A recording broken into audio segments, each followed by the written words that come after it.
Boa tarde a todos e bem-vindos ao call de resultados do último trimestre da PRIO. Eu sou José Gustavo, gerente de relações com investidores e serei anfitrião desse evento. For those who want to follow us in English, we have an interpreter for simultaneous translation through the sound channel icon on the bottom of your Zoom screen. A translated presentation is available on our investor relations website. A apresentação e os comentários de resultados será realizada pelo nosso CEO, Roberto Monteiro, nosso CFO, Milton Rangel, e nosso COO, Francisco Francilmar. Após a apresentação, estarão disponíveis para a sessão de perguntas e respostas. Nesse momento, todos estão conectados como ouvintes. Para realizar perguntas, podem enviar por escrito via o recurso Q&A ou usar o botão de levantar mão para fazer perguntas ao vivo.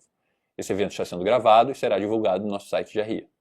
Esta apresentação contém informações baseadas em estimativas futuras e projeções baseadas em premissas adotadas pela companhia que podem vir a mudar e, portanto, não devem ser tomadas como fatos ou usadas como base para projeções financeiras além dos planos que a companhia expressa.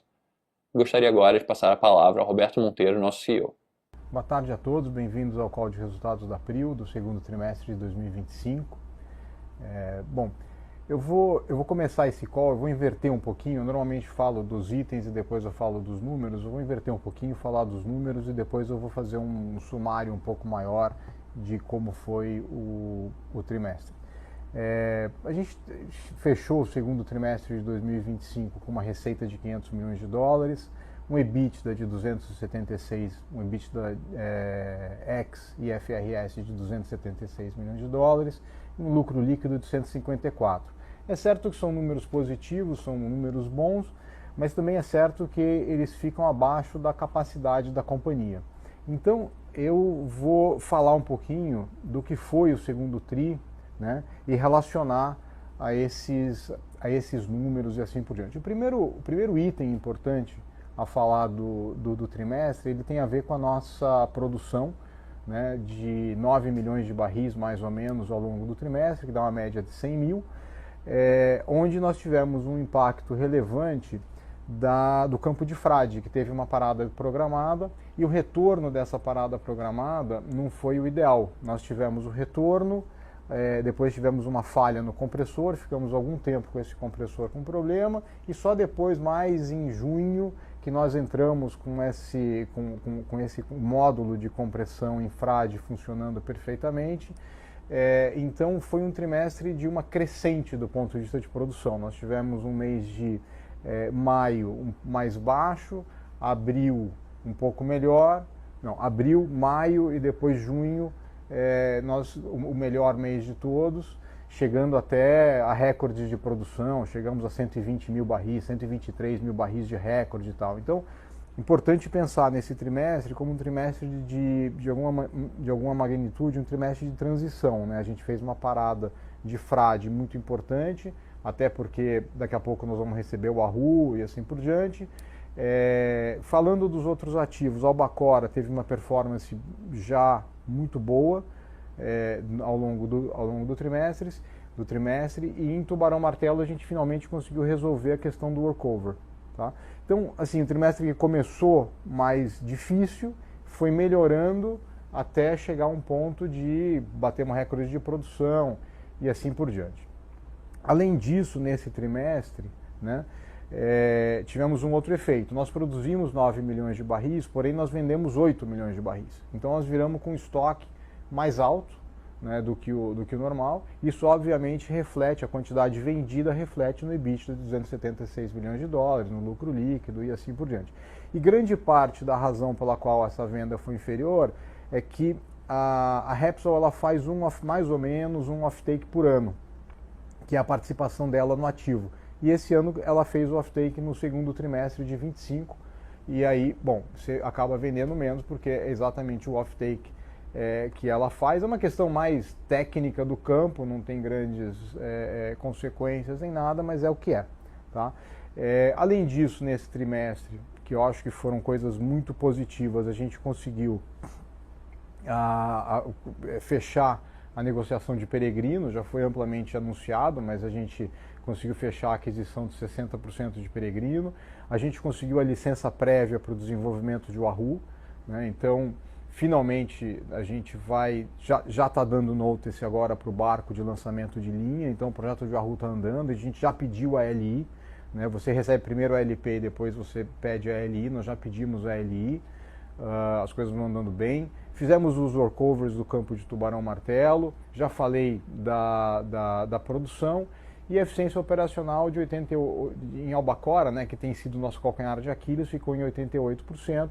A gente chegou até em julho agora, eu sei que não é o trimestre, mas acho que vale a pena salientar, a gente chegou a 97% em julho. Então, foi um trimestre de muita transição, que muitas coisas que a gente vinha cultivando desde lá de trás se materializaram. Licença, peregrino, produção, redundância nos campos e assim por diante. E finalmente a gente publicou o relatório, né, o nosso terceiro relatório anual de sustentabilidade. Bom, eu vou passar aqui para o próximo slide e vou falar um pouquinho de lifting cost, né, que nós não falamos ainda, a produção a gente já falou, posição de caixa e endividamento. O lifting cost ficou em 13,8 dólares, é claro que o principal efeito aqui foi uma produção baixa, nós tivemos uma produção de 100 mil barris por dia, né, e essa produção de 100 mil barris por dia, ela conversa com o lifting cost daquele 13,8 dólares o barril, né? E aqui assim, tem um ponto específico muito grande que é a parada programada de frade. Então, se você tirar e voltar a parada programada de frade, você vai ver que o seu lifting cost vai mudar sensivelmente, assim como a produção também. Mas é uma parada importante, foi uma parada relevante para o Bauru. E hoje o FPSO está praticamente pronto já para receber o Wahoo. Claro que teve o deslize no módulo de compressão de gás, na retomada, mas enfim, foi um módulo que a gente trabalhou, que a gente fez upgrade e tal, e quando voltou ele teve um pequeno deslize, está superado, a gente passou um tempo mais sem redundância. Tivemos mais uma falhazinha aqui no mês agora no mês de agosto, final de julho, comecinho de agosto. Também agora voltamos e já estamos entregando a redundância. Então, assim, não é uma coisa que me preocupe essa questão da produção, é uma coisa muito, muito pontual, e isso conversa com o lifting cost, que também não é uma coisa que me preocupe por ser uma coisa bastante pontual, tá? O nosso posição de caixa hoje está em 800 milhões de dólares, um pouco mais de 800 milhões de dólares. Na verdade, no final do TRI, né, estava em 870 milhões de dólares. Hoje, a nossa posição de caixa a final de julho já é substancialmente mais alta, porque a gente fechou aquela debênture de 500 milhões, né, 530 milhões de dólares, se não me engano. Embora a gente tenha fechado no segundo TRI, o dinheiro só entrou na conta em julho. Tá? Então hoje nós já temos aí mais de 1,5 bilhão na posição do caixa, bastante confortável, seguindo aqui para poder fazer o closing de peregrino. Tá? A relação dívida líquida EBITDA, ela chega em 1,8, também, como eu falei para vocês já no passado, nós vamos chegar a 2 vezes dívida líquida EBITDA no closing da transação. Aqui nós já fizemos tiveram 2 coisas que aconteceram aqui. Uma delas foi foi o pagamento inicial de 335 milhões de dólares, que a gente fez sem agregar nenhum EBITDA, e a gente está acelerando bastante na questão de Wahoo, né, para finalizar e instalar tudo até o final do ano. Então, a nossa expectativa continua sendo em torno de 2 vezes dívida líquida EBITDA, quando Peregrino entrar na conta, entrar no nosso resultado. Tá? Então, para mim não muda muito isso, porque ele está bem em linha com o que a gente já tinha imaginado que fosse acontecer. Tá? Nesses próximos trimestres agora, a gente deve até ver um pouco de redução desse item, desse número, né? com a geração de caixa e assim por diante, até que quando entrar Peregrino, ele vai para 2 vezes, porque vai entrar mais dívida e vai entrar mais EBITDA. Tá? Com isso, eu vou parar aqui, eu vou passar para o Francimar, que vai falar com um pouco mais de detalhe os ativos, depois o Milton, e eu volto para concluir o call. Muito obrigado, Francimar, é com você. Bom, olá pessoal, obrigado Roberto. Vou aqui assumir a partir do slide número 5 aqui com o desempenho dos ativos. Bom, esse trimestre foi um trimestre aí que teve alguns desafios, que acabou comprimindo aí o resultado da produção, então principalmente o campo de frade e um pouco de Tubarão-Martelo. Os outros foram mais ou menos em linha, eu vou detalhar um pouco mais à frente, mas no final do dia acabou impactando muito no nosso lifting cost. O custo de produção foi comprimido aí e chegou ao nível de 13,8 dólares por barril, que está longe do nosso ideal, mas no momento, dados os desafios, é o número que a gente atingiu. Tá? Vou seguir aqui para o slide seguinte, o número 6, que aí a gente vai detalhar um pouco mais o desempenho de cada ativo. Né? O campo de frade foi, digamos, um grande desvio de esperado que a gente tinha nesse trimestre. A gente acabou demorando muito numa parada programada. A gente tinha uma parada programada realizada em abril, que ela previa ali na casa dos 12 dias para a gente fazer tudo, todos os serviços que estava, né? Muito focado no projeto de adaptação do navio para receber o óleo de Wahoo. Então várias questões eram necessárias parada aí, a gente acumulou todos esses escopos e muita coisa ligada à segurança e eficiência, quantidade operacional do próprio navio. Bom, o grande desafio, na verdade, ele aconteceu na retomada da parada, quando teve uma falha no sistema de compressão. Então, os compressores, a gente tinha 2 sistemas de compressores inteiros e falhou um e depois falhou o outro na sequência. Então, isso acabou se colocando um desafio enorme para a gente, né, de conseguir contornar isso, e aí acabou consumindo alguns bons dias que basicamente mordeu muito da produção ali desse trimestre, chegando a eficiência de 68%. Hoje a gente está com o sistema de compressão todo íntegro, 100%. A gente acabou tendo aí teve que correr para reparar o segundo trem de compressão, que ainda não está 100% pronto, está na unidade hoje, sendo montado. A gente espera que até a próxima semana, outra, a gente consiga ter 100% de redundância, né?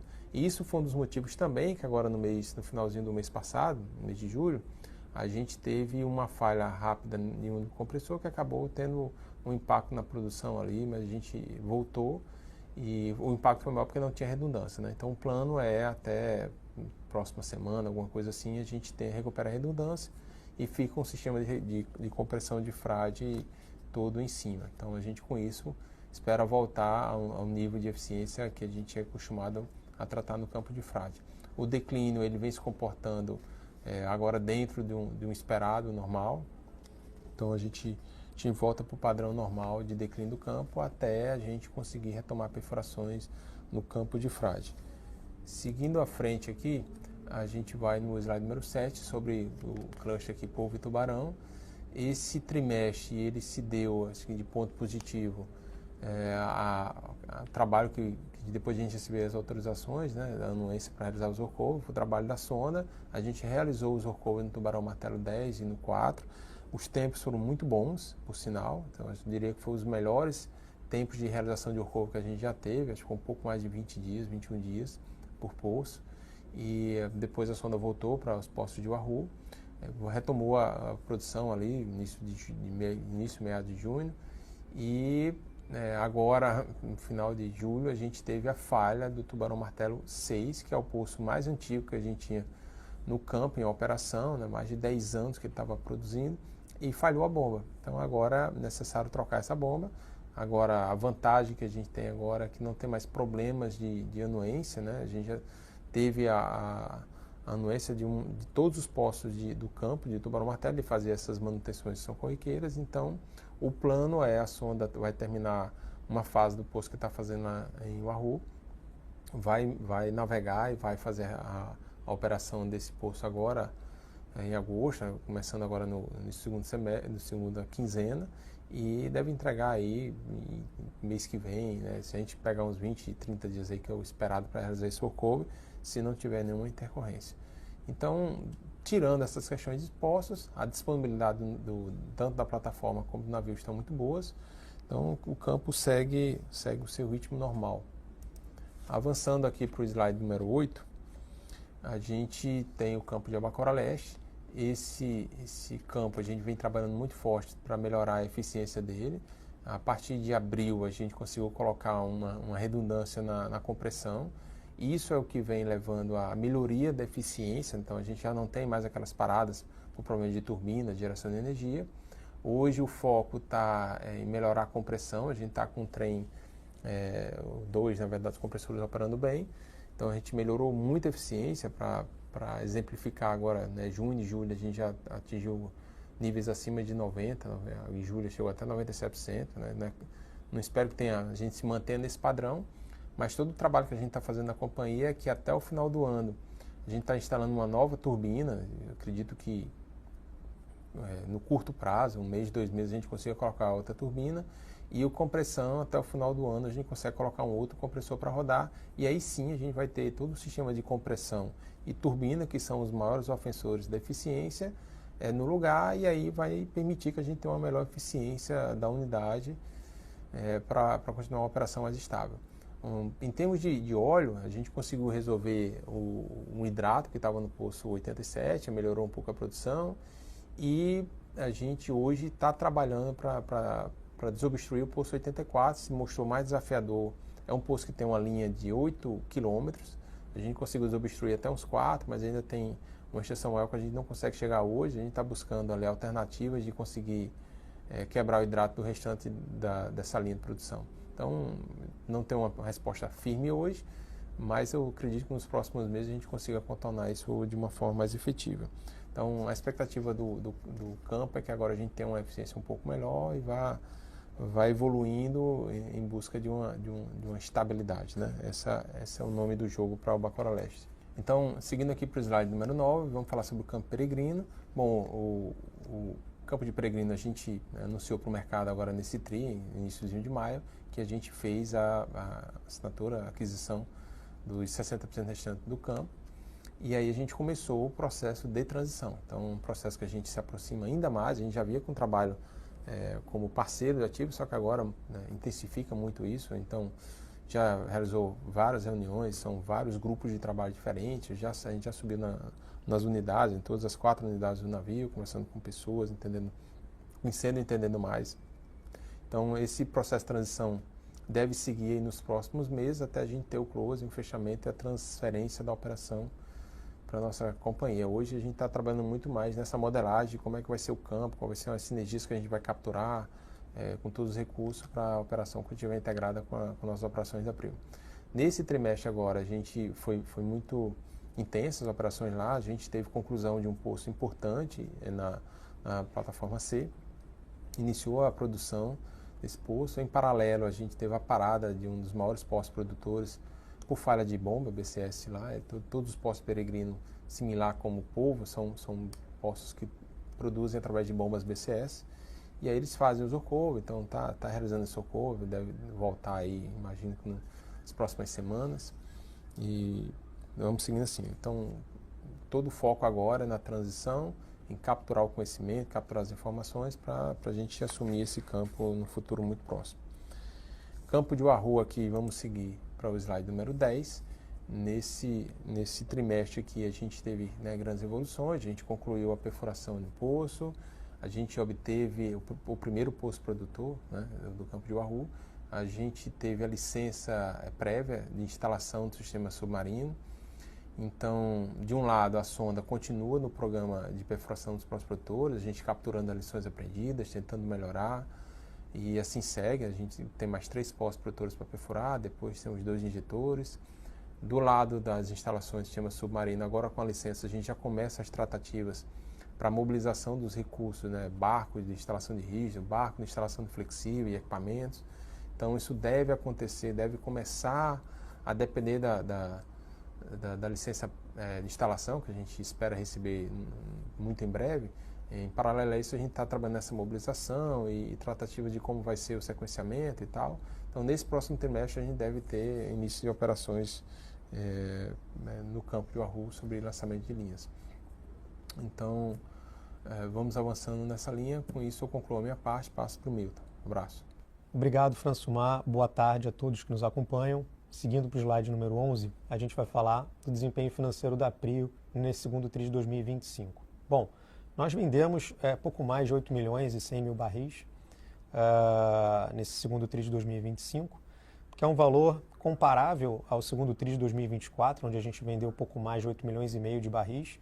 No entanto, a gente teve uma diferença importante com relação ao preço do Brent, né, e ao nosso preço de venda.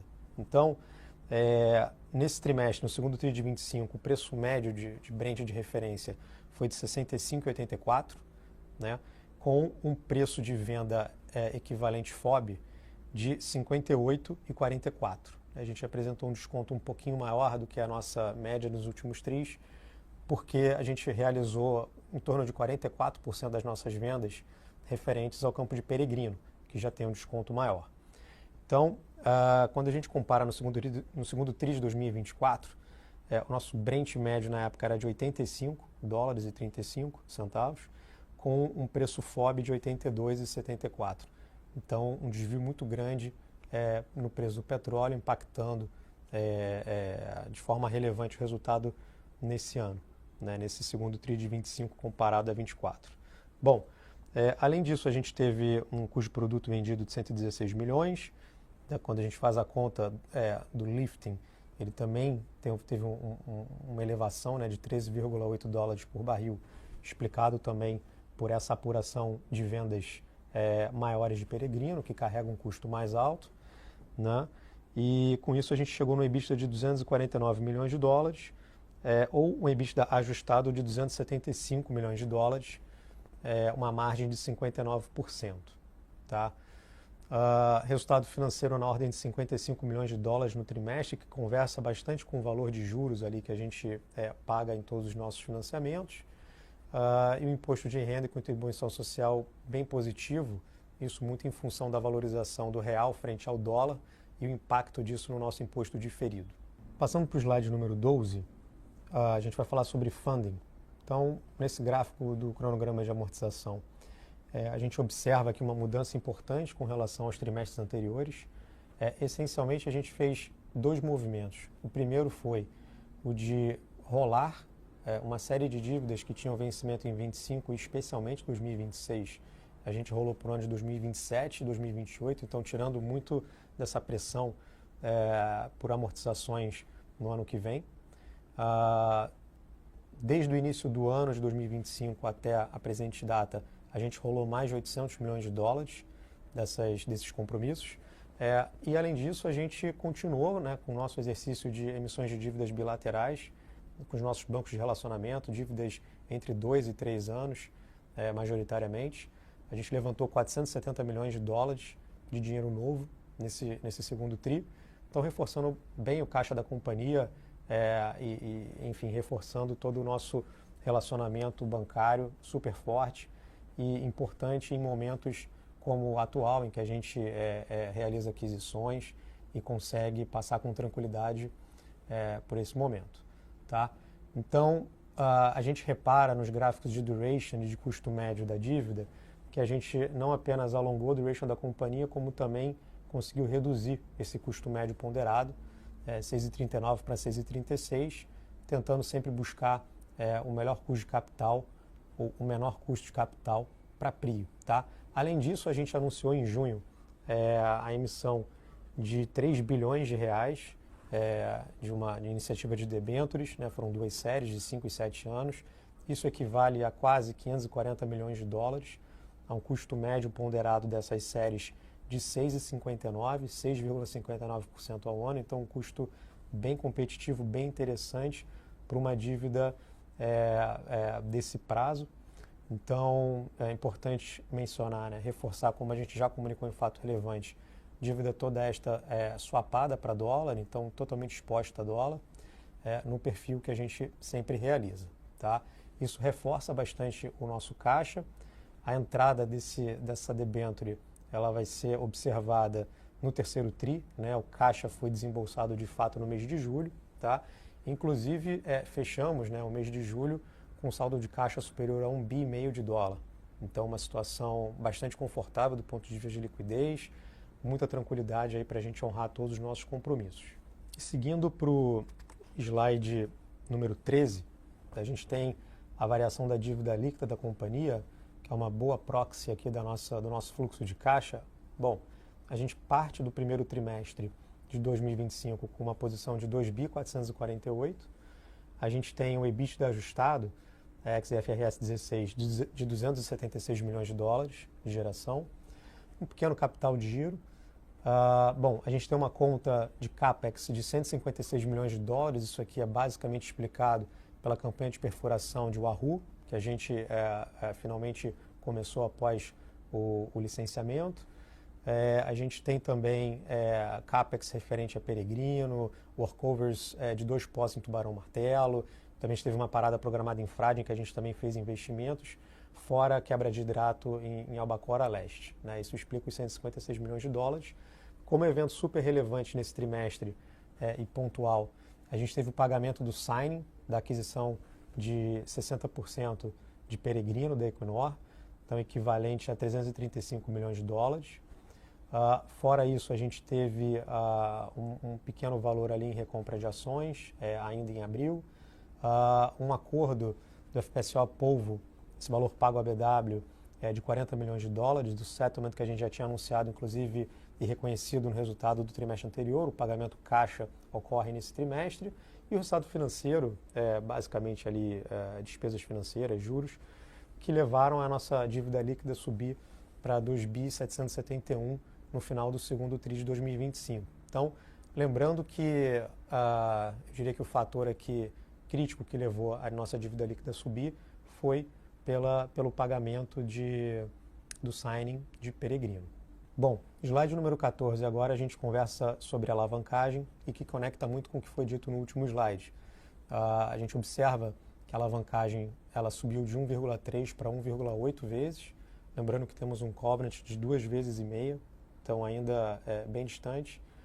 E essa elevação ela se deu por conta do pagamento do signing de Peregrino, em essência, né? Porque apesar da gente ter gerado caixa, esse signing foi relevante, 335 milhões de dólares, e é importante frisar que a gente demonstra o pagamento desse signing, né, com a saída de caixa, mas não traz nenhum tipo de EBITDA ainda neste momento.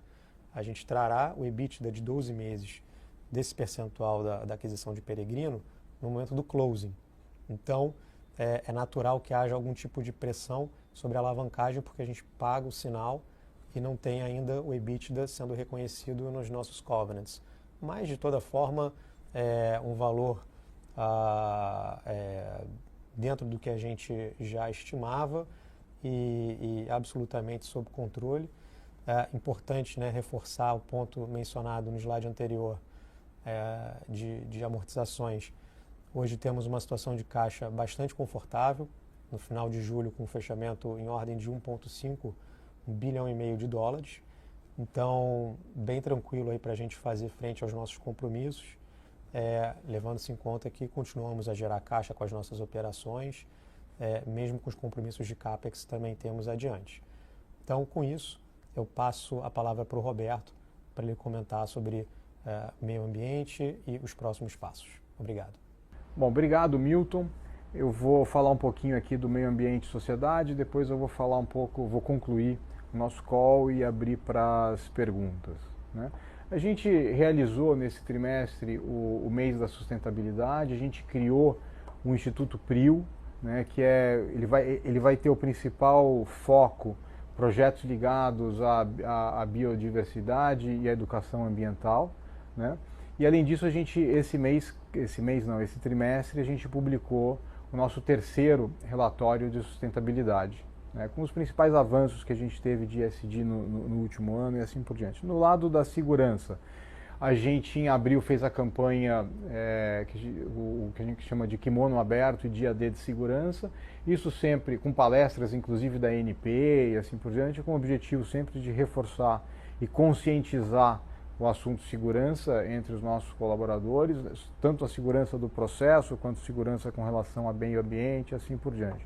A gente continua firme no nosso projeto de saúde e bem-estar, né, seguindo todas as rotinas de avaliação cardiológica dos colaboradores, aulas de yoga, kickboxing, vôlei, corrida, campeonato de vôlei, trekking e assim por diante. E a gente continuou firmes também com a nossa marca I Love PRIO, com alguns eventos na SP Arte e na Maratona do Rio de Janeiro, tá? Então esse foi um quadro assim do nosso segundo TRI do ponto de vista de sustentabilidade e meio ambiente. Indo aqui para os próximos passos e para o encerramento do call, como eu sempre falo, aquele primeiro e último sempre se mantém, que é o foco na segurança e saúde, né, dos colaboradores e terceiros. e prospecção de novas oportunidades de M&A. Então isso, obviamente, sempre fica, é parte do nosso DNA, né, sempre está dentro da nossa agenda e assim por diante. Mas no meio ali, eu acho que vale a pena salientar onde vai estar, além desses dois pontos, onde vai estar a nossa cabeça aqui nos próximos trimestres, no terceiro tri principalmente. O primeiro deles, eficiência operacional de Albacora Leste, assim, o ativo vem performando bem, teve um mês de julho de 97%, vai ter um mês de agosto. Agosto a gente vai precisar fazer uma pequena parada de provavelmente 20 horas ou por ali. Então talvez não seja 97, mas vai ser uma eficiência alta. A gente tem que fazer uma parada para substituir um item ali no FPSO. Mas o que eu diria é que as coisas estão muito mais sob controle. A gente está jogando, finalmente jogando antecipado. A gente está identificando itens que podem ser gatilhos e está trocando, resolvendo e tal. Então eu estou contente com a eficiência operacional de Albacora Leste. Dito isso, muito foco em continuar com essa eficiência alta.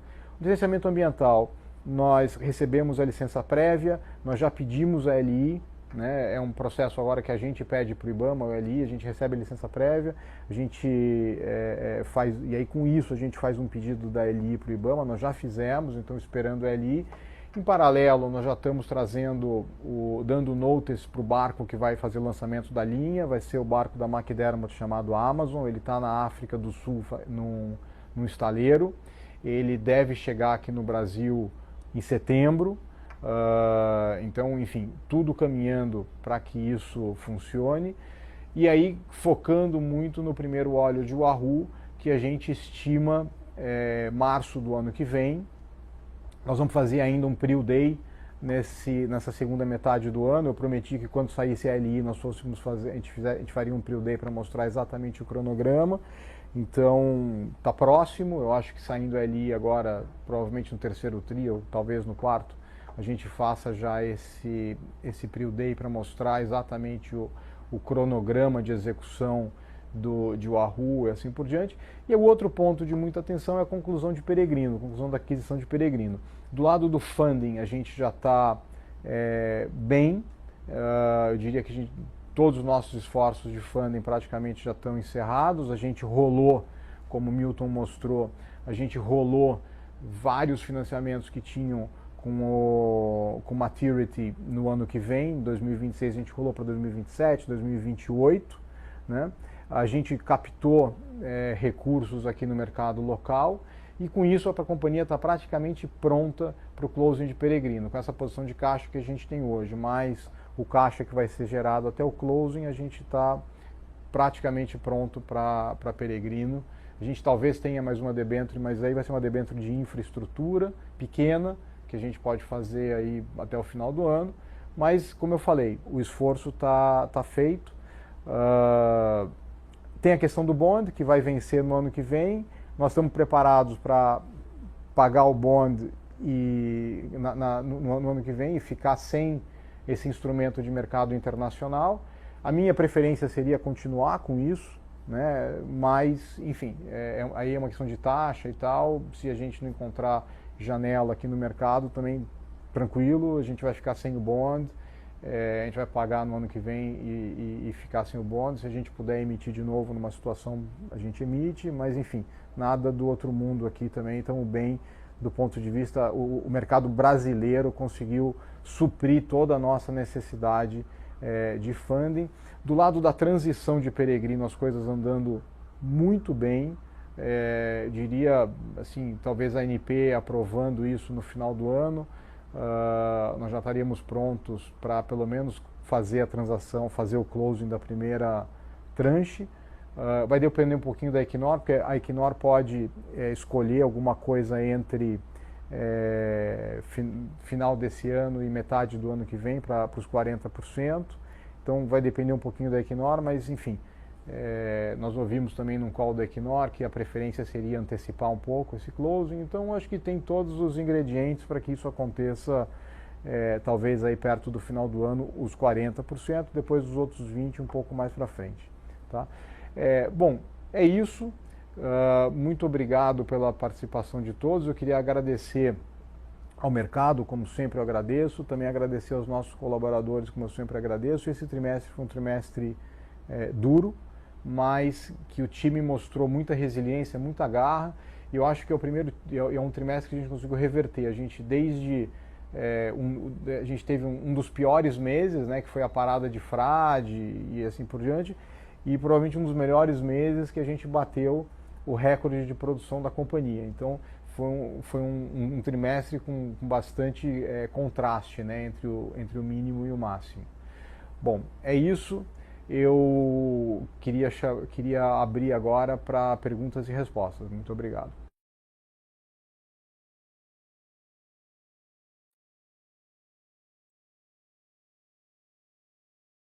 Boa tarde a todos, bem-vindos à sessão de perguntas e respostas do nosso call de resultados. E agora nós vamos abrir para as perguntas do chat e ao vivo. A primeira pergunta é do Luiz Carvalho, do BTG. Luiz, pode falar. Olá, pessoal. Boa tarde. Obrigado aí pela apresentação. Roberto e time, eu tenho talvez 3 perguntas, se me permitirem. Primeira, sobre Peregrino. Você falou agora no final, Alberto, sobre o timing vamos chamar, dos 2 closings. Se você pudesse dar um pouco da atualização também do lado do que vocês estão imaginando de desembolso de caixa, dado esses timings e o preço corrente de petróleo, como é que está a operação do ponto de vista de desconto de óleo, o reparo da linha de gás. Se pudesse dar um overview um pouco mais amplo sobre o campo, acho que seria legal. Segunda pergunta, não sei se para o Francilmar, sobre, vocês mencionaram no press release de ontem, que concluíram lá o primeiro post de Wahoo, né, com um resultado satisfatório. Se pudesse dar um pouco mais de cor do que vocês encontraram lá, de como é que vocês estão esperando os próximos, quais são os desafios que eventualmente vocês estão mapeando aí do ponto de vista de caminho crítico para o primeiro óleo.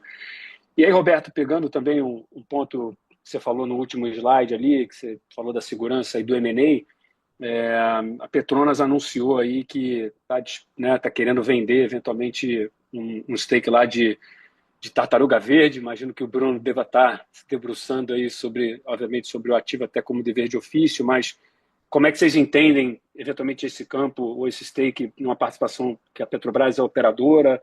Como é que vocês entendem isso no momento de balanço da companhia, se tem um fit ou não? Obrigado. Bom, obrigado, Luiz. Bom, vamos começar por Peregrino, né? Falar um pouquinho do closing, da transição e do valor. A gente tem, contratualmente com o Peregrino, funciona da seguinte maneira: a Equinor pode escolher a data desde que a ANP tenha aprovado, a Equinor pode escolher a data do closing até 1º de julho do ano que vem. Então, se a ANP aprovar em dezembro, a gente fica com essa possibilidade entre dezembro e julho, que a Equinor pode escolher a data que ela quer fazer a transição, tá? fazer o closing. E a razão disso é que a Equinor está desenvolvendo Bacalhau e tem a questão de ela casar isso bem com Bacalhau e assim por diante. Então, nós estamos trabalhando para estar pronto desde dezembro, tá? No começo, nós estávamos mais certos de que o closing aconteceria em julho, tá? Mais para julho. As últimas informações que nós tivemos, inclusive o call da Equinor, é que eles teriam interesse em antecipar, talvez mais para dezembro ou janeiro, tá? Então é aqui que a gente está. Ainda não é uma decisão 100% nossa. Eu acho que a ANP vai aprovar isso muito possivelmente antes do final do ano. Tá? Já tiveram alguns passos importantes na ANP. O principal deles é a garantia de abandono, que já foi aprovada, né? Tanto a garantia de abandono dos 40% que a gente tem entrada, quanto a garantia de abandono dos 40% da Sinochem, que também a gente tinha pedido.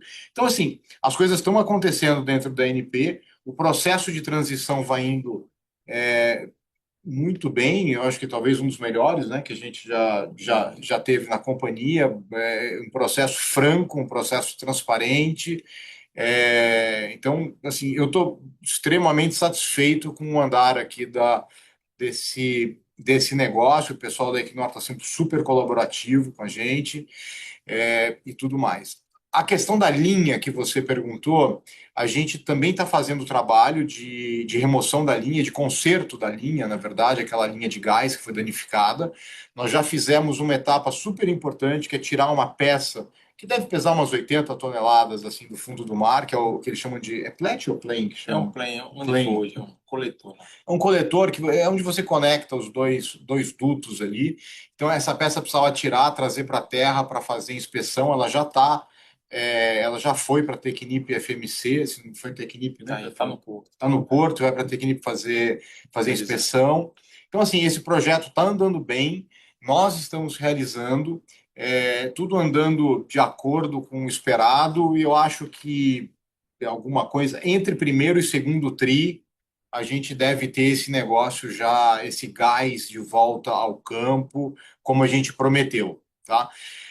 Com relação ao preço, nós vamos partir de 3 bilhões 350, que foi aquele preço inicial, né? Desse 3 bilhões 350, nós somamos 150 milhões de dólares, que é o cap de juros, né?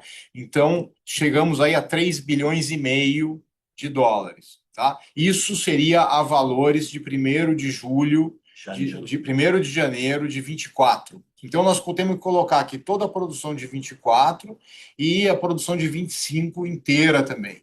Considerando um óleo de 60 até o final do ano, então coisa que nós já estamos acima, mas considerando que o óleo amanhã vá para 60 e fique a 60 até o final do ano, tá? O ajuste de preço de 3 bilhões e meio, ele vai passar, o preço de 3 bilhões e meio vai sofrer um ajuste que vai levar o preço para 2 bilhões e 300, aproximadamente, tá? Desses 2 bilhões e 300, nós já pagamos 335 milhões, que foi 1º de maio desse ano. Então, restariam a ser pagos 2 bilhões de dólares para os 60%. Tá? A gente tem que dividir esses 2 bilhões de dólares em 40% por um lado, 20% por outro. Então, se nós fecharmos em janeiro nós vamos ter que pagar 2/3 dos 2 bilhões de dólares que tem outstanding.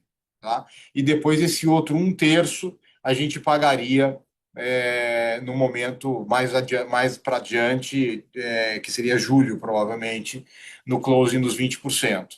Tá? Então é assim que está. Tá tudo andando bem, está tudo andando de acordo com o esperado, dentro desse price adjustment, né, que de 3 bilhões e 300 para 2 bilhões, de 3 bilhões e meio para 2 e 300, nós temos aí 1 bilhão e 200 de price adjustment. Desse 1 bilhão e 200, a junho, junho nós já tínhamos reconhecido? Junho. A final de junho, né? A final de junho a gente já tinha um pouco mais de 800 milhões, mais de 800 milhões já reconhecidos e acordados entre as partes. Então, porque a gente leva isso mensalmente com a Equinor, que é parte do que eu falei para você. A transação está sendo super transparente e super fair. Então, a gente leva isso mensalmente com eles. Então, Peregrino, eu acho que tá de vento em polpa, a produção está bem, está tudo bem, a transição está indo bem, a obra do Gas Import está indo bem, tá tudo indo bem. Desconto também está indo bem, depois a gente pode falar mais para frente, tudo bem. Produção alta e tudo mais, tá? Eu vou tomar a pergunta aqui do Francimar, porque eu vou limitar um pouco aqui o que a gente viu ali em Oahu, tá? A perfuração foi bem, nós já fizemos o primeiro poço, tá? E o que eu posso dizer a você é que, dentro de todas as variáveis que a gente encontrou algumas coisas um pouquinho melhor, outras um pouquinho pior, tal, não sei o quê. No frigir dos ovos, a nossa expectativa se mantém dos 10 mil barris por dia nesse poço, tá? Nós não vamos mudar nada, não vamos subir, não vamos descer. Nós tivemos coisas boas que a gente viu nessa perfuração. Tivemos alguns detalhes também que desviaram um pouquinho do nosso plano original, mas foi bem. Eu diria assim, no geral, no frigir dos ovos, bem. Tá? Esse poço que a gente perfurou, ele é o poço número 2. A gente começou ao contrário, a gente perfurou o primeiro poço 2 e agora a gente está perfurando o poço 1. O poço 1 é o melhor poço, né? Que em teoria é esse poço que a gente está perfurando agora. A gente ainda não chegou no sal, né? E a gente, infelizmente, vai ter que tirar essa sonda de novo desse segundo poço para levar a fazer um workover de tubarão-martelo que falhou o poço 6, que era um poço que estava desde o começo do campo, então mais de 10 anos produzindo. Ele falhou, a gente vai ter que levar a sonda e depois a gente vai trazer de volta. Mas a gente vai fazer isso quando a gente chegar no topo do sal. A gente ainda não chegou no topo do sal nesse segundo poço. Assim que a gente fizer, a gente vai fazer esse trabalho ali com a sonda. Que é a operação igualzinho a gente fez no. Que é a operação exatamente igual a gente fez na outra, né? Só que na outra a gente não foi no topo do sal, foi na base do sal que a gente chegou. Mas aqui vai ser a mesma coisa. A gente vai tirar a sonda, levar, fazer esse trabalho, voltar. Foi uma infelicidade esse poço falhar. Todas as apostas internas é que o 6 era o próximo a falhar mesmo, porque tinha 10 anos. Mas então, infelizmente falhou agora, tá? Tem mais uma pergunta. Tartaruga. Tartaruga, o Bruno está olhando. É isso, assim, saiu no Bloomberg, que tem um processo, o Bruno está olhando. Tem algumas coisas importantes para a gente falar aqui de tartaruga, tá? Vamos esquecer a questão, óbvio, você fala, pô, mas tem alavancagem. Vamos esquecer a alavancagem por um minuto, tá? Que eu sei que não é assim, leviano, vamos esquecer e está tudo bem, mas vamos deixar esse problema aqui um minutinho do lado. Tartaruga tem duas questões para a gente que a gente tem que pensar e tem que estudar, tá? Não é peregrino, que para a gente era um no-brainer, tá? Tartaruga tem duas questões. Primeiro, o que está sendo disponibilizado é uma parte não operacional, fica com a Petrobras. Nós não teríamos um caminho claro para virar operadores. No caso de Peregrino, nós tínhamos um caminho muito mais claro para virar operadores, tá? Porque a gente sempre pensou na Equinor como produzindo bacalhau, em algum momento refazendo o portfólio, tá? Isso é uma coisa. E tem uma outra coisa que é mais importante ainda e mais profunda. Tartaruga, o FPSO não é próprio, tá? O FPSO ele é da Modec, tem um leasing com a Modec, ele é operado pela Modec. Não é que a gente não goste da Modec, muito pelo contrário, a gente admira a Modec, mas parte do nosso trabalho é fazer isso. Parte do nosso trabalho é ser dono do FPSO e operar o FPSO. Ter o plano de manutenção, cuidar da extensão de vida do FPSO e assim por diante. Que foi o que a gente penou para burro em Albacora, mas é o que a gente faz, tá? Então aqui você tem uma questão de qual é o tamanho do upside, tá? Porque você entrar no campo, você fala assim, beleza, vou entrar no campo. Parte do upside que você tem no campo é você reduzir custo, né? Se esse FPSO é operado por um terceiro, limita muito essa sua capacidade, tá?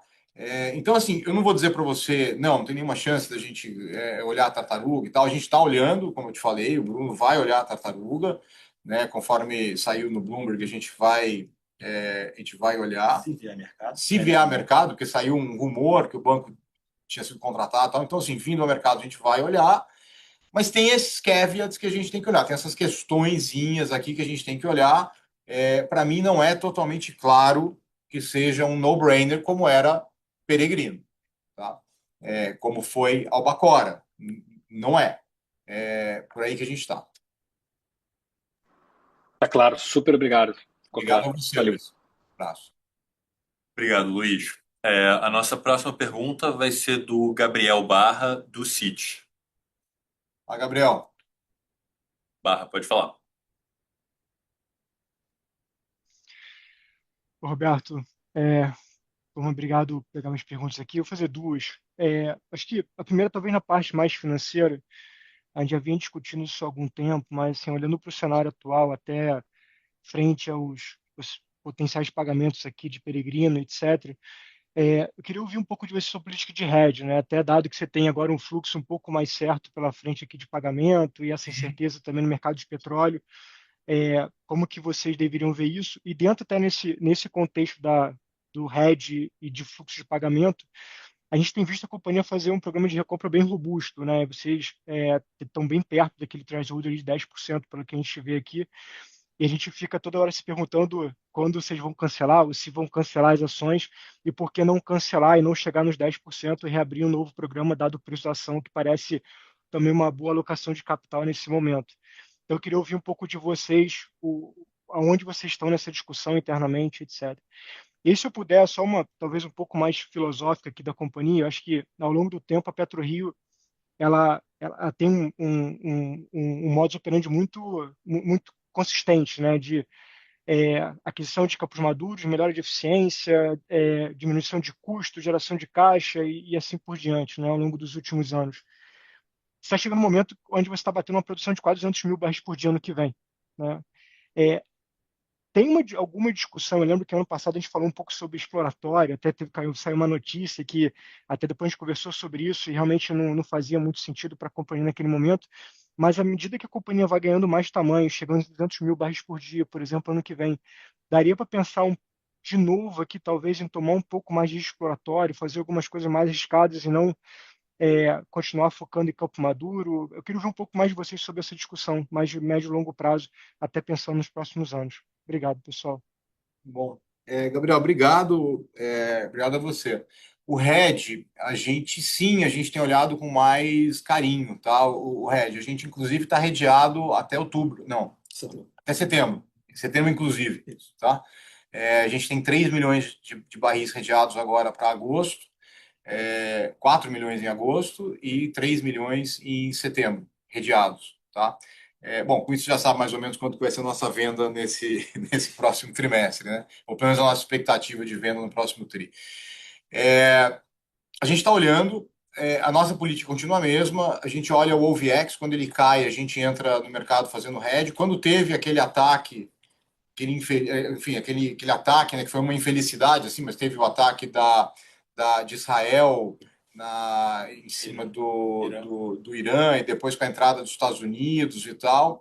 A gente fez foi uma sexta-feira, assim, eu me lembro bem, uma sexta-feira de manhã cedo, a gente fez hedge para, na época era junho, julho, agosto e setembro. A vol estava alta, estava tipo 50 ou 40 e tantos, e ainda assim a gente fez hedge. Então a gente tá de olho, tá?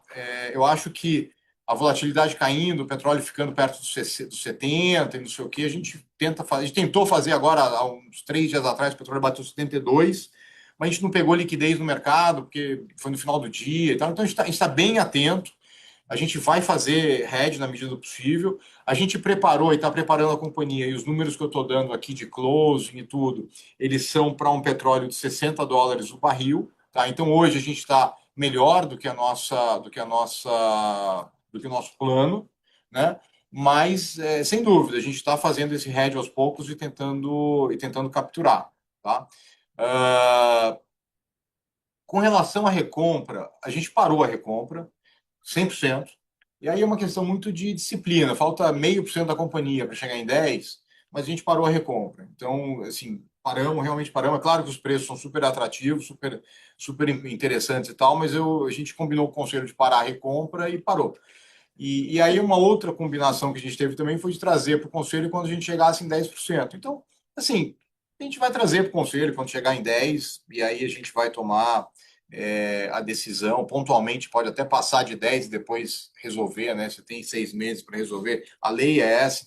Então, mas assim, eu não me preocupo muito assim com essa questão. A gente agora, hoje, está no modo de fechar a transação de peregrino, acho que esse que é o importante, então a gente não está recomprando nada.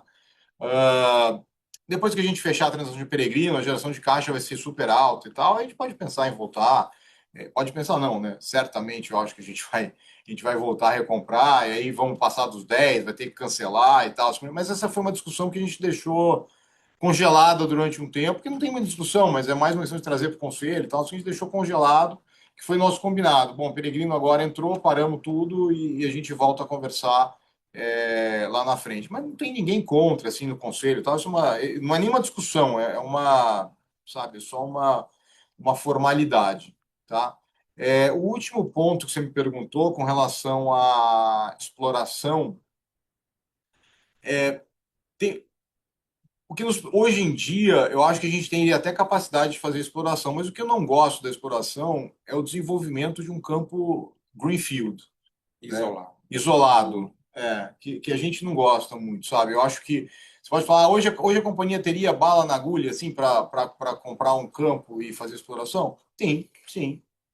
Se você pensar um poço, uma concessão e um poço descobridor, sísmica, concessão e poço descobridor, sim. O problema é o seguinte, se você for bem sucedido, aí é que começa o problema, que você tem que desenvolver um FPSO. E isso é uma coisa que eu realmente não quero fazer. Eu acho que a gente não está pronto, a gente continua não estando pronto para fazer esse desenvolvimento, essa engenharia e assim por diante. Então, até do lado da exploração em si pura, sim, mas do lado do desenvolvimento de desenvolver o FPSO, mandar construir um bicho desses lá em Singapura, na China, não sei onde, a gente não está pronto para fazer. O acompanhamento, o comissionamento, não para fazer direito, do jeito que a gente quer fazer. A gente pode fazer terceirizando tudo, tá? Mas do jeito que a gente gostaria de fazer, a gente não está pronto para fazer ainda. Então, eu acho que a gente ainda não está nessa exploração. Por isso que eu falei lá atrás, eu acho que na nossa conversa também, que é o seguinte, eu acho que alguma coisa, se a gente pensar num futuro, né, uma oferta permanente, alguma coisa que possa ter um tieback, sei lá, alguma coisa que seja perto, assim, faria muito sentido. Agora, se passar por esse negócio, vou comprar um bloco na Foz do Amazonas, aí não dá.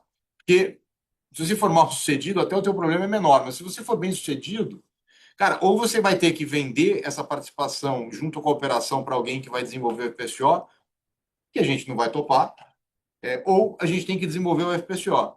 E aí é que começa a entrar o saco sem fundo, sabe? O negócio do cost overrun, do atraso, da própria especificação e tudo mais.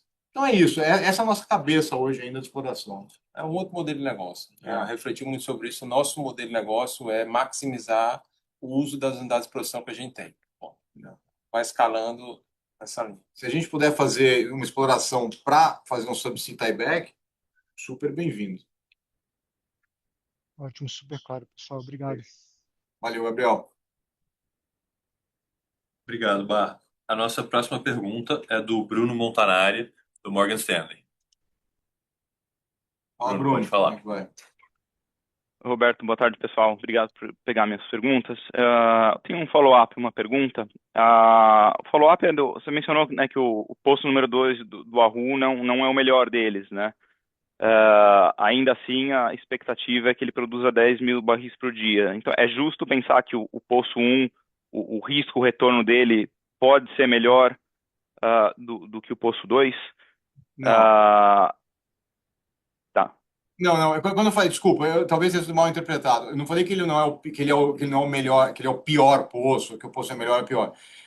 De acordo com a localização que você coloca os poços, você tem poço que tem mais net pay, que está mais no centro do reservatório, no topo do reservatório e assim por diante.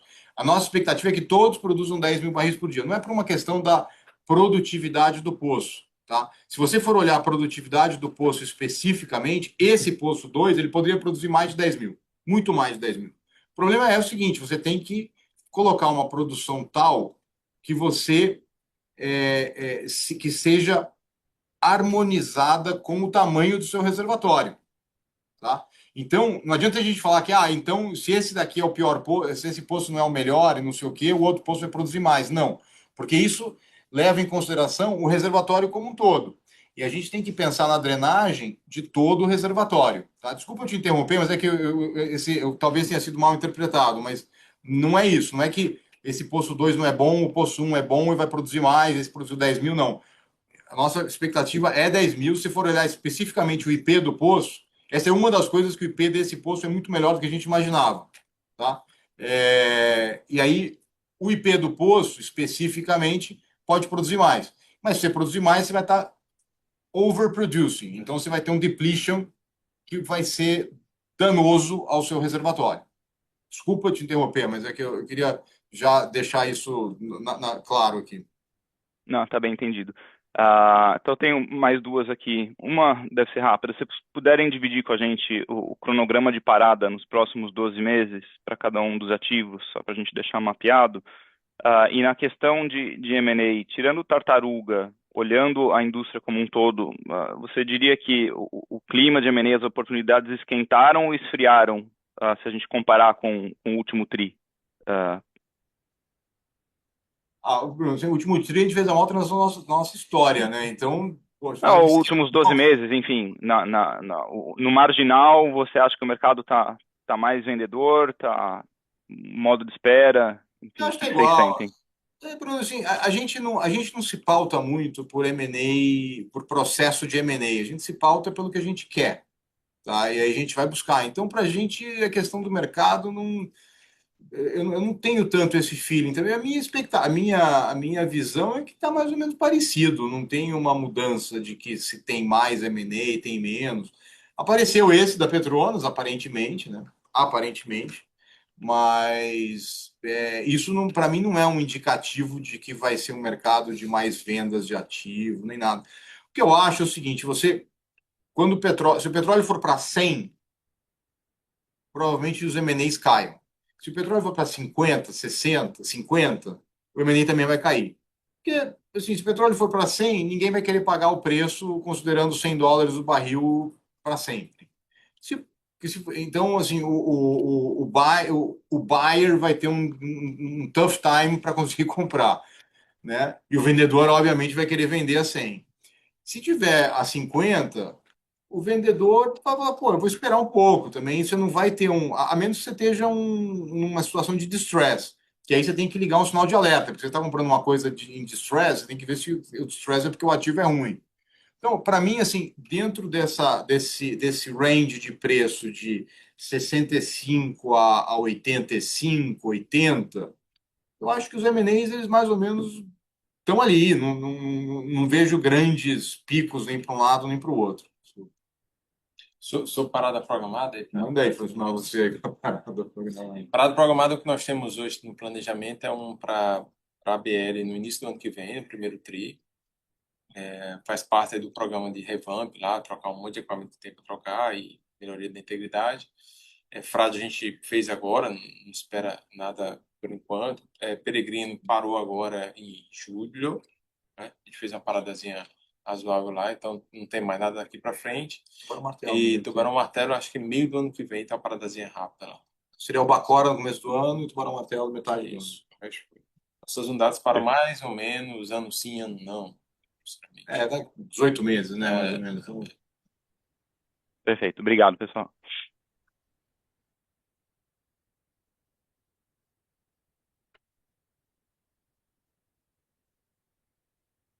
certo. Show. Obrigado, Bruno. A nossa próxima pergunta é do Tássio Vasconcelos, do UBS. Tássio, pode falar. Opa, boa tarde, Roberto, todo o time presente. Tenho duas aqui do meu lado. Um primeiro ponto, pessoal, que chamou um pouco a atenção nesse TRI foi justamente o CAPEX, talvez um pouco mais elevado, né, do que a gente estava esperando. Seja pelos projetos em desenvolvimento, o próprio Arru, mas também os workovers, né, que acabaram tendo uma concentração talvez um pouco maior aqui nesse TRI. Como mapear esses desembolsos de CAPEX daqui para frente? Se puderem nos ajudar aqui com quais os cenários que a companhia tem trabalhado, obviamente a Prio tem ganhado uma nova escala, né? Novos campos, muito mais postos dentro de casa. Vocês veem algum risco aqui desse CAPEX estruturalmente mais elevado, com maiores níveis de manutenção, workover? Ou se esse teria que realmente foi talvez um one-off e a gente pode trabalhar com um cenário ou um patamar mais normalizado nos próximos tris? Uma segunda pergunta, aproveitar para poder pegar um feedback de vocês do lado de trading. Tinha-se um receio alguns meses atrás de que o Brasil pudesse ser impactado pelas tarifas de óleo pelos Estados Unidos, que acabaram ficando de fora. Mas, por outro lado, o Trump está falando agora, né, de tarifas mais altas para qualquer país que compre petróleo russo. Vocês têm notado nessas últimas semanas, ou talvez nesses últimos meses, alguma mudança no trade flow global de petróleo? Do ponto de vista da Prio, vocês diriam que isso tem trazido talvez mais desafios em alocar esse óleo em novas regiões, ou eventualmente até tem trazido mais oportunidades, né? Seja do lado de entrega, ou eventualmente até mesmo em pricing? São essas duas perguntas aqui do meu lado. Obrigado. Pode usar. Bom, Tasso, obrigado pela pergunta. em termos de trading, o que aconteceu foi que quando surgiu a ameaça, né, do tarifaço e disso a dúvida se ia impactar ou não o Brasil, o que aconteceu foi que o mercado deu por uma semana ou duas, deu uma paralisada, né? Você não acabou não tinha muito negócio, porque estava todo mundo esperando ver o que ia acontecer, tá? Mas agora que isso foi resolvido, o mercado voltou a fluir naturalmente, e é isso, tá? Então, não muda muito, parou por 10 ou 15 dias as negociações enquanto estava todo mundo em compasso de espera, e aí viu que isso parou, então volta a uma normalidade, tá? É, é E isso. o tarifaço também, vamos pensar um pouquinho assim, tem essa questão do diesel russo e tal, não sei o quê, mas enfim, vamos pensar que, pior cenário, tá? Que eu acho que o petróleo, estruturalmente, os Estados Unidos não, eles devem manter fora da tarifa, porque nós produzimos um item que não pode ser produzido nos Estados Unidos, que é o petróleo pesado. Eles não têm petróleo pesado, eles têm o WTI, que é leve. Então eles precisam de petróleo pesado. Aí ou eles vão comprar daqui, depois vão comprar da Venezuela ou vão comprar da Rússia, Irã, talvez. Mas não tem muito lugar, México um pouco, não tem muito lugar para ele comprar petróleo pesado. Então, eu acho que estruturalmente talvez o petróleo fique fora. Mas independentemente disso, a gente vende mais ou menos 15% do nosso fluxo dos Estados Unidos, talvez. Então, assim, não é também um volume muito difícil de você realocar, porque os Estados Unidos vai ter que comprar petróleo pesado de alguém, então ele vai comprar de um outro alguém, né? E a gente vai suprir esse espaço desse outro alguém, tá? Tem uma recomendação logística e tudo mais, mas também não é uma coisa assim para a gente, né? Graças a Deus não é uma coisa tão dramática, tá? Enfim, a gente vai se adaptar a qualquer coisa que aconteça, da melhor forma possível, mas isso é a maneira que eu vejo hoje, né? A forma que a gente vê hoje, tá? Então eu acho que não é para a gente ficar overly concerned em cima desse tipo de coisa. Vamos ver o que vai vir. Decisão dos Estados Unidos é a decisão deles, enfim, e a gente tem que se adequar, é isso aí mesmo, mas, enfim, vamos ver. Tá? Não é uma coisa que agora não tem um sinal vermelho, não tem um sinal amarelo, por enquanto, não tem nada. Tá? Capex, tá? É o seguinte, a gente teve um represamento de workover de tubarão-martelo, né? A conta aqui é mais ou menos um por ano. Tá? O desse ano, se Deus quiser, já foi, que é o 6, que é esse agora que a gente está fazendo. Mas a gente tinha um represamento do 8 e do 10, né? Que falharam, do 8 e do 10 e do 4, né? Que falharam e tal. Então, eu acho que teve esse one-off, sem dúvida, porque a gente fez 2 workovers. Agora, esse mês, a gente vai fazer no terceiro tri mais um workover do Tubarão Martelo 6. Mas o normal é a gente considerar um por ano, tá? Estou falando de tudo menos peregrino.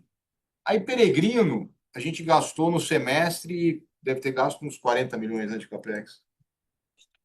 Até mais do que isso. Mais que isso. Então, um pouquinho mais do que 40 milhões de capex, talvez uns 50 milhões de dólares de capex. Aí, peregrino é uma questão separada, tá? Aí, peregrino tem o workover deles e assim por diante, também tem perfuração que eles estão fazendo. Então, eu acho assim, quando entrar peregrino, os 100% de peregrino, agora a gente tem 40%. Então, ele vai ter um aumento estrutural por causa de peregrino, da campanha de peregrino. Esse negócio vai provavelmente cair um pouquinho, porque a gente vai adequar os nossos moldes, as nossas formas e tal, mas peregrino vai ter um capex estrutural, porque é um campo que está ainda em perfuração, está sendo desenvolvido e assim por diante. Então, ex-peregrino não tem um shift. Quando você colocar peregrino, ele vai ter um pouco mais de capex, sim, tá? Hoje, nossos 40% o plano era 80 milhões de dólares no ano, então você tem um capex de peregrino de 200, mais ou menos, né? O nosso quinhão seria 80 milhões. Eu acho que peregrino não vai perpetuar com um capex de 200, tá? Mas ele vai ter um capex ali razoável. A melhor forma de se olhar é no nosso certificação de reserva, né? Aquela nossa expectativa ali de capex. Então, ele deve ser um pouco inferior a 200, vai chegar mais, talvez entre 100, 130, por ali, mas ele vai ter um capex estrutural, porque ali você tem posto, que você tem que ficar substituindo, assim por diante e tal, mas isso é peregrino, não tem o que fazer, tá? É isso. E você tem uma rua que a gente gastou 630 até agora no projeto, e é um projeto de 870, né? Então, enfim, ainda temos mais esse delta aí para gastar. Tá? 870, assim, a gente provavelmente vai atualizar isso no Prio Day, mas não deve fugir muito disso. Super claro, obrigado. Obrigado. Obrigado, Tasso. A nossa próxima pergunta é do Caio Ribeiro, do Bank of America.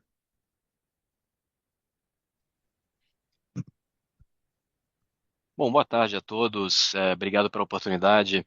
Minha primeira pergunta, voltando na questão, né, das ações em tesouraria, que estão perto, né, desse limite de 10% das ações totais, fora, né, a opção de cancelar essas ações, eu queria entender de vocês se a companhia cogitaria usar essas ações para uma possível aquisição futura, né, numa espécie de troca de ações, né, até falando do caso específico da Petronas, né, que anunciou uma transação com a Vista na Argentina que envolveu, né, uma troca de ações, se seria algo que a empresa poderia cogitar replicar, né, em uma possível transação futura.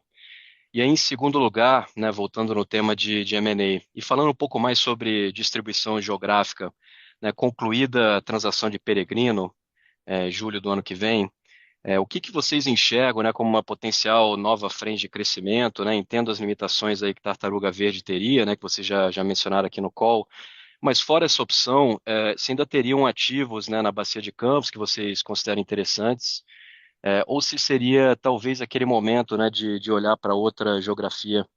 Seriam essas perguntas, pessoal. Obrigado. Obrigado, Caio. Olha, as ações em tesouraria, em princípio, nós poderíamos usar para fazer uma transação, sim, tá? É, a realidade é que a gente não consegue usar essas ações porque a gente sempre acha a ação barata. Então, assim, hoje tem uma transação, não sei o que vamos fazer. Não, vamos fazer com caixa, porque a ação de tesouraria a R$ 40 está super desvalorizada, segundo a nossa visão, então não faz sentido nenhum. É melhor a gente usar dinheiro mesmo e tal. Então, na teoria, ela pode servir para fazer uma transação. Na prática, é difícil. Tá? A gente fazer tem que ser uma transação que seja ultra accretive para a gente do outro lado, para a gente topar entregar a ação com desconto tão grande. Tá? É, vamos ver. Então, assim, eu acho que ela vai ficar na tesouraria mesmo por algum tempo, e depois vai ser cancelada e é isso. Tá?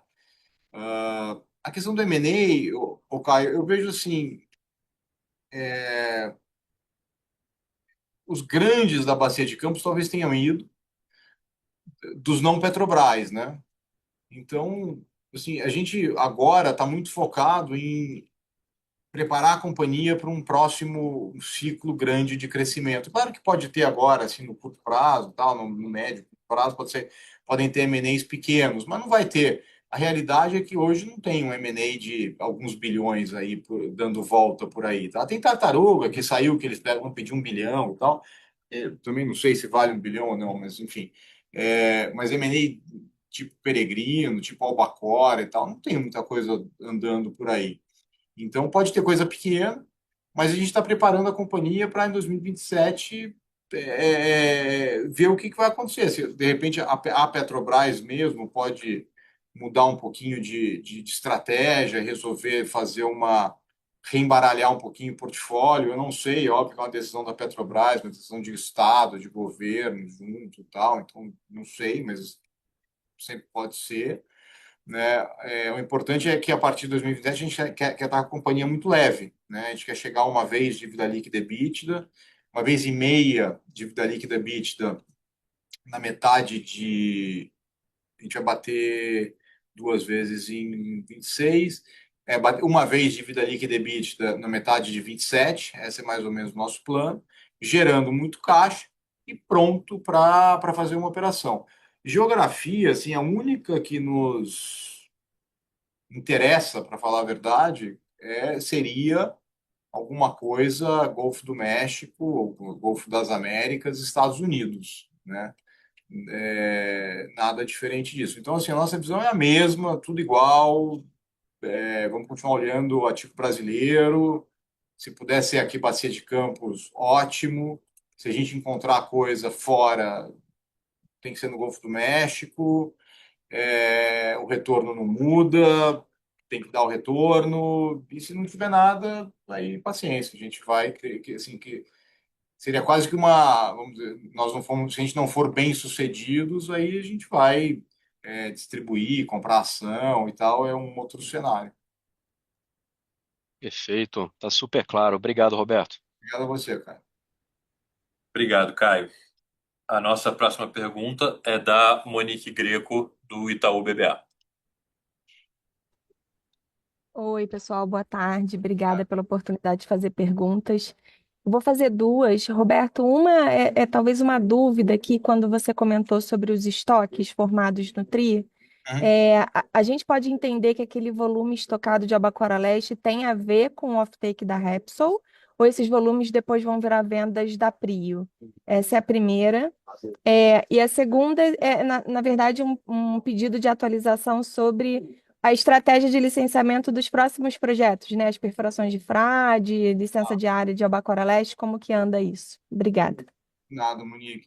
Não, esse tem quase 1 milhão de barris de estoque, não é, de Albacora? Esse 1 milhão é da Prio. Está no nosso balanço, tal, é nosso, já se confirmou como venda.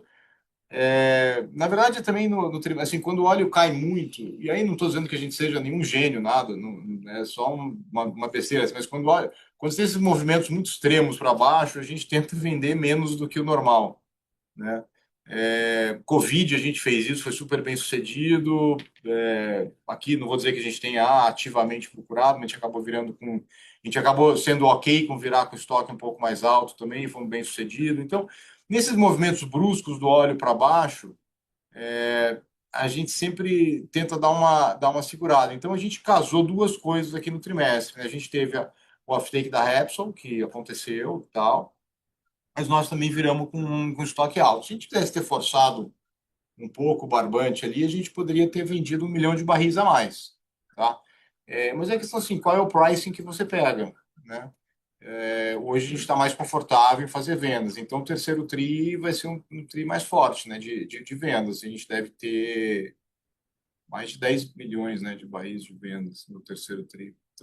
Então é isso, assim, é por aí que anda, sabe? A segunda pergunta que você tinha, desculpa, o licenciamento ambiental. O licenciamento, assim, agora a gente já pediu a LI para o Arru, a gente está chamando, o Francimar já deu notice lá no barco, a gente espera trazer o barco em setembro. Então, o Arru, eu não vou dizer que está solucionado, porque não está, mas a gente está mais encaminhado, né? E agora a gente volta para todo o nosso esforço de licenciamento para a COESP, que é a Coordenação de Exploração. Dentro da coordenação de exploração, nós temos o seguinte: nós temos a licença diária, que a gente deve entrar com a EIA-RIMA no final do ano, né, que vai dar a licença para perfurar tudo que for bacia de campos. Nesse ínterim, de hoje a final do ano, nós temos 2 pedidos ali para o IBAMA que a gente espera ser bem sucedidos. A gente tem um pedido que é mais poços em frade, então é uma anuência para que a gente possa perfurar mais poços em frade, e uma outra anuência para que a gente possa fazer alguns trabalhos em Albacora, de workover, de conexão de poços e assim por diante, em Albacora, entre eles Arapuçá. Então, essas duas coisas elas vão suprir esse período que a gente vai ter de espera para a licença regional, que deve sair, eu imagino que final de 2026, talvez 2027. Então, imagina que a sonda vai ficar livre e pronta para a gente usar em outros projetos na metade do ano que vem, né? A gente tem, o nosso trabalho aqui é colocar poços bons, né, na sonda na segunda metade do ano que vem, até sair a licença diária. E a gente acha que com os poços de frade, mais esse de Albacora, dá de sobra, tá? Então, essa é a nossa estratégia. A gente mudou um pouquinho. A gente sempre falava muito de licença diária. A gente continua falando muito de licença diária, mas tem essas duas que a gente vai intercalar nessa história toda, tá? E Peregrino é uma história separada, ela vai embora, enfim, o campo já tem, continua perfurando, tá? Enfim, ela segue a vida normal dela. Legal, obrigada, pessoal. Obrigado, Monique. A nossa próxima pergunta é do Regis Cardoso, da XP. Vai, Regis, Regis. pode falar. Oi, pessoal, obrigado pelo espaço, boa tarde. Boa tarde. Uma pergunta sobre o Wahoo. Entendi que o status atual tem um poço perfurado até a base do sal e outro no topo. Se puder, quer dizer, falar um pouco do que tem lá e como que é o faseamento. Eu estava até com uma dúvida aqui se você consegue fazer a perfuração ao mesmo tempo que faz a operação do lançamento de linha ou se tem interferência. Quer dizer, queria entender um pouco como é que é, né? Como é que é esse cronograma. Eu entendi que tem uma perfuração embatelada, né, que vocês estão fazendo. E aí, Roberto, mais cedo você falou também dos desafios, talvez. Não sei se dá para dar mais detalhes. Que tipo de desafio tem, né, que você consegue identificar no momento da perfuração? Isso é o Wahoo. E aí, dois follow-ups rápidos. Quando você está falando de hedge, Zero Cost Collar, vocês chegam a fazer NDF? E se puder falar as bandas. E talvez a gente, acho que ficou faltando lá no começo, falar um pouco dos descontos para os petróleos. A gente tinha comentado especificamente Peregrino, mas se puder falar um pouco dos outros também. Obrigado. Bom, Regis, não, o Wahoo, a gente tem um poço que está totalmente perfurado, completado, pronto para produzir, né, que é o poço 1, e o poço 2 a gente está um pouco antes do topo do sal. A gente vai parar quando chegar no topo do sal para ir resolver o problema lá de tubarão-martelo, depois volta para perfurar. A batelada que a gente fez foi no início do poço, as primeiras as primeiras fases do poço que a gente fez um, outro, e depois agora o poço segue independente. Então, é isso, tem um poço que já está pronto e tem outro poço que está 50% pronto. 50% pronto, mais ou menos. Tá?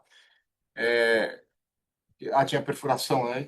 Pode perfurar lançando linha, não tem problema nenhum. São coisas bem distantes, né? Não tem problema nenhum. Dando mais um pouco de cor para você, cada poço desse você vai aprendendo um pouco mais, né? O primeiro poço acertamos mais ali, erramos um pouco mais ali, então vai evoluindo. A sonda faz o trabalho de poço. O barco de lançamento, são dois tipos de barco, faz os trabalhos de lançamento do rígido, lançamento flexível, umbilical, lançamento de equipamentos. São coisas que vão separadas. Vai chegar um momento que a gente vai ter, sei lá, 3 barcos e a sonda operando ao mesmo tempo.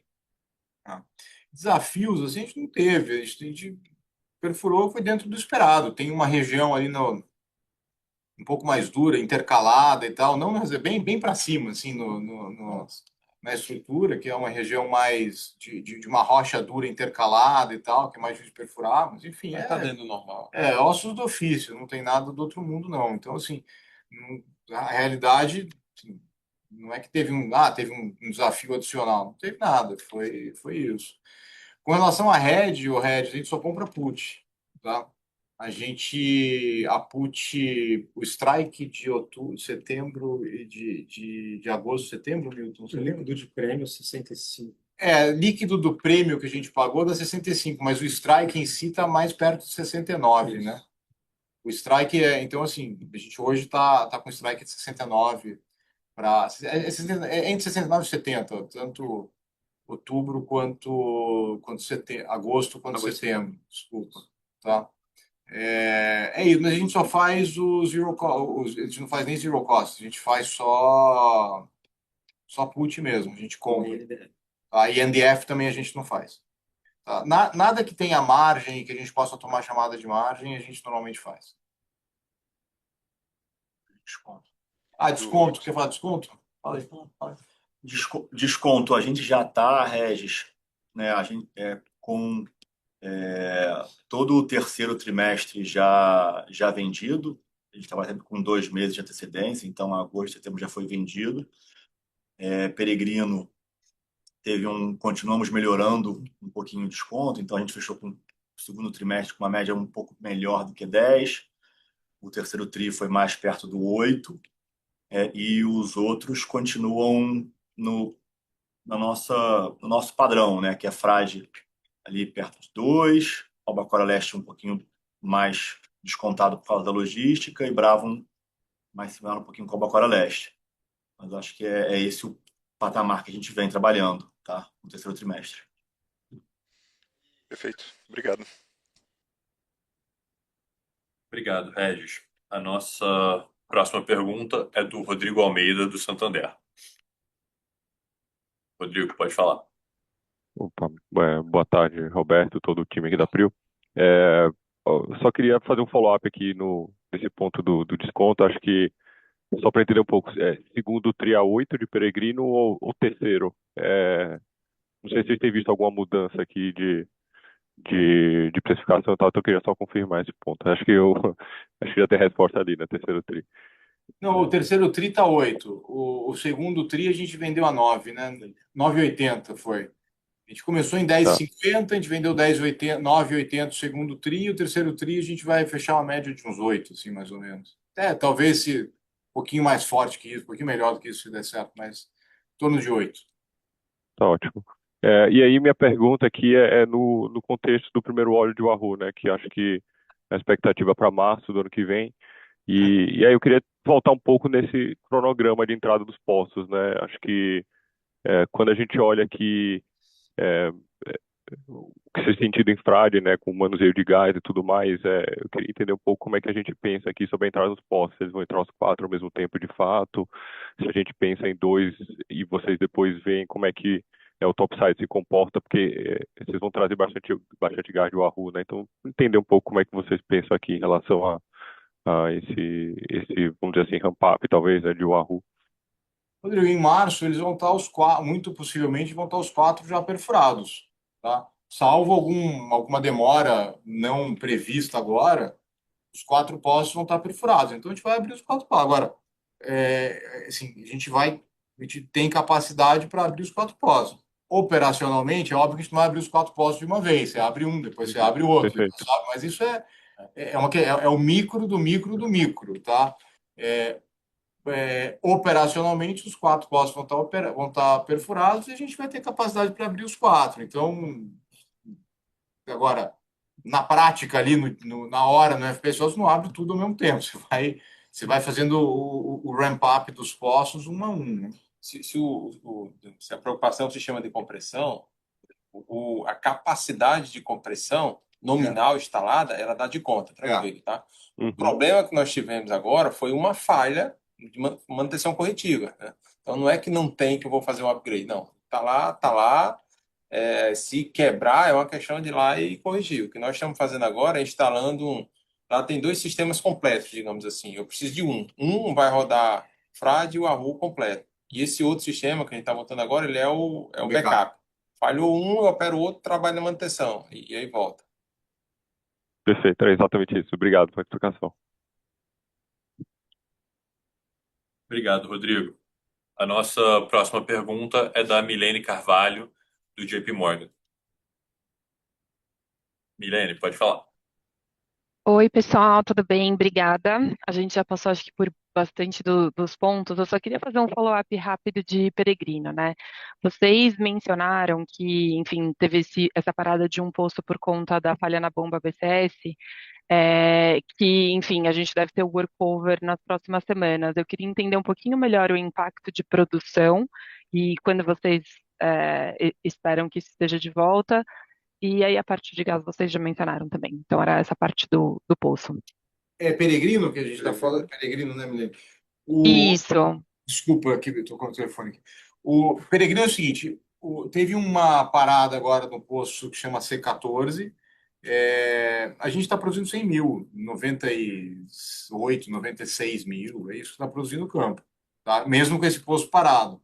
Com o C14 a gente vai para aquele 108, 107, 106 mil. Vai topar. Vai topando. Mas é isso. Então, assim, a gente vai fazer a gente não, né? A Equinor vai fazer o workover e a gente vai voltar. Assim, não vai ter grandes impactos na verdade. Quer dizer, ao invés de a gente estar produzindo 41, 42, a gente está produzindo 39 no Peregrino, nos nossos 40%. Tá? Mas é isso. Acho que para guiar vocês, assim, Peregrino tem uma quantidade de postos com BCS grande, né? São mais de 30 postos. Então, sempre vai ter um poço caindo e vão fazer manutenção. Então, por isso que a gente não orienta que vai para 110. Não, 110 ele bate, faz um poço, ele vai cair. Então, por isso que nossa visão é 100, 100 alguma mil coisa de por aí. média, né? É isso que a gente está isso. buscando. Business as usual. Per- Nada normal. Perfeito, obrigada. Nada, obrigado a você. Obrigado, Milênio. É, a nossa próxima pergunta é do Gustavo Sádica, do Bradesco. Gustavo, pode falar. Boa tarde, pessoal. Obrigado pela minha pergunta. É só uma aqui sobre Peregrino, né? Vocês já estão há algum tempo agora, né, com stake minoritário ali. Do que vocês já observaram, né, desde que vocês estão ali no ativo, vocês conseguiram vislumbrar ali mais espaço para corte de custos ou de capex do que vocês tinham já estimado ali quando vocês fizeram a aquisição?